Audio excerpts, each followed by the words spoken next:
ఎప్పటికప్పుడు తాజా వార్తలను అందిస్తున్న TV1 తెలుగు న్యూస్ కు స్వాగతం. 2019 ఫిబ్రవరి 14 పుల్వామా దాడి 40 మంది జవాన్లు మట్టుబెట్టారు.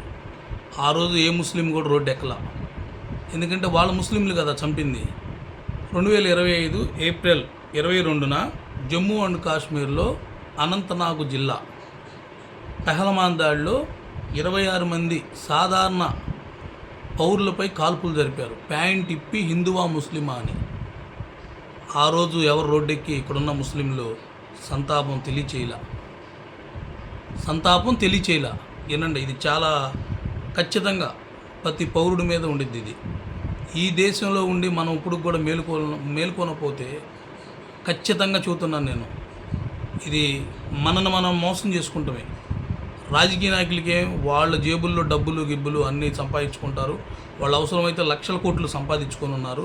వాళ్ళు ఇతర దేశాలకు వెళ్ళిపోతారు, ఏదో దీవుల్లో దాక్కుంటారు. కానీ ఇక్కడున్న ప్రజలు మాత్రం, సాటి ప్రజలు మాత్రం ఇక్కడ జరుగుతున్న అన్యాయాన్ని ఇప్పుడు కూడా సోషల్ మీడియా వేదికగా కానీ మీరు బయటకు రాకపోతే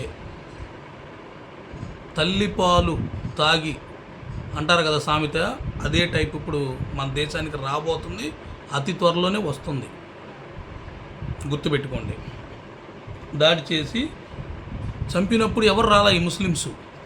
ఈ మచిలీపట్నంలో, ఈ జమ్మూ కాశ్మీర్లో బయటకు వచ్చి ఇక్కడ ధర్నాలు చేస్తున్నారు కదా. ఇరాన్ అధ్యక్షుడు సుప్రీం లీడర్ ఎవడైతే ఉన్నాడో ఖమేనీ, అసలు వాడికి మన సంబంధం ఏంది? ఆ దేశానికి ఇక్కడికి సంబంధం ఏంటి? వీళ్ళు రోడ్లు ఎక్కేది ఏంది? దీనికి అసలు ఏం జరుగుతుంది మీకు అర్థమవుతుందా? కేంద్రం ఏం చేస్తుంది? బీజేపీ ప్రభుత్వం అసలు ఏం చేస్తుంది? మీ ఓటు రాజకీయాలను కానీ పక్కన పెట్టకపోతే మన దేశానికి మనుగడ చాలా తక్కువ.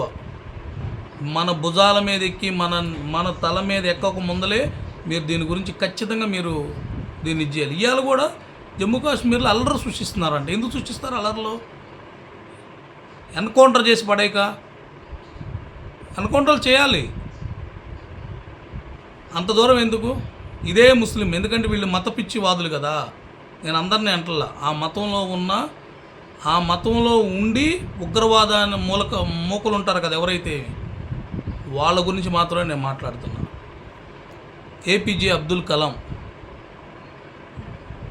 అతని గురించి తెలియని వాళ్ళు అంటూ ఉంటారుగా. ఈ భారతదేశంలో సైంటిస్ట్గా ఎన్ని చేశాడు అనేది మనకు తెలుసు కదా. అతను చనిపోయినప్పుడు ఏ రోజు కూడా రోడ్లు ఎక్కని ఇక్కడున్న ముస్లిం సోదరులు, ఇరాన్ అధ్యక్షుడు ఎవరైతే ఉన్నాడో ఖమేనీ, అతను చనిపోతే అక్కడున్న దేశస్తులే హాయిగా స్వీట్లు పంచుకొని ఎంజాయ్ చేస్తున్నారు. ఇక్కడున్న మీకేంది అసలు? ఈ కర్మ ఏంది? మన భారతదేశంలో అతను ఫోటోలు పెట్టి అతని గురించి వీళ్ళు శాంతి ర్యాలీలు చేసేది ఏంది? వెళ్ళండి, మీరు కూడా ఇరాన్ వెళ్ళిపోండి. ఈ దేశం మీకు నచ్చకపోతే, ఈ దేశం మట్టి వాసన మీకు ఇది కాకపోతే, ఈ గాలి పీల్చుకోలేకపోతే మీరు వెళ్ళిపోవచ్చు, నిర్భ్రాంతంగా వెళ్ళిపోవచ్చు. మీరు ఈ దేశాన్ని వదిలిపెట్టి ఈ దేశంలో ఉంటా ఇతర దేశాలు ఎక్కడైతే ఉందో మనకు ఆపోజిట్లుగా ఉన్న దేశాల్లో మీరు వాళ్ళ ఫోటోలు పెట్టి ఇక్కడ మీరు సంతాప సభలు ఇలాంటివి చేస్తారా? కిమ్ కన్నా డేంజరు కొరియా అధ్యక్షుడు, కిమ్ కన్నా డేంజరు ఇరాన్ అధ్యక్షుడు, సుప్రీం లీడర్ ఎవరైతే ఉన్నారో ఖమేనీ. ఏంది మీరు చేసేది ఇక్కడ? ఖచ్చితంగా చెబుతున్నాను, ఇది మాత్రం ప్రభుత్వ పెద్దలు కానీ మాత్రం దీంట్లో ఇన్వాల్వ్ అయ్యి ఇలాంటి వాటిని అణచకపోతే అతి త్వరలోనే ఎవరికైనా సరే మీరే చూస్తారు. ఇక్కడ ఇప్పటికే 30% పైన మన చేతుల్లోంచి జారిపోయింది. వాళ్ళ మతం గురించి వాళ్ళు ఇతర దేశాల్లో ఉంటేనే వాళ్ళు ఇంత ఫైట్ చేస్తున్నారు. ఇక్కడున్న హిందూ మతం కోసం మేము ఇతర మతాలని గౌరవిస్తాము, ఇతర మతాలను గౌరవించాం కాబట్టి ఈరోజు కూడా అన్ని మతాల వాళ్ళు ఈ దేశాన్ని మనందరినీ ఆదరిస్తుంది. కానీ దయచేసి మీరు ఇక్కడ మతాలు కానీ రెచ్చగొట్టే విధంగా ఉంటే మాత్రం దయచేసి ఈ దేశాన్ని వదిలిపెట్టి వెళ్ళిపోండి. అన్నదమ్ముళ్ళలాగే మీరు వెళ్ళిపోండి.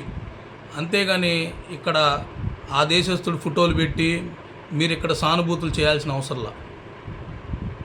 దీనికి అమిత్ షా గారికి, నరేంద్ర మోడీ గారికి, ప్రధానమంత్రి గారికి ఖచ్చితంగా దీన్ని మీరు అధ్యయనం చేసి దీని మీద మీరు ఖచ్చితంగా ఏదో ఒక స్టాండ్ తీసుకోవాలి.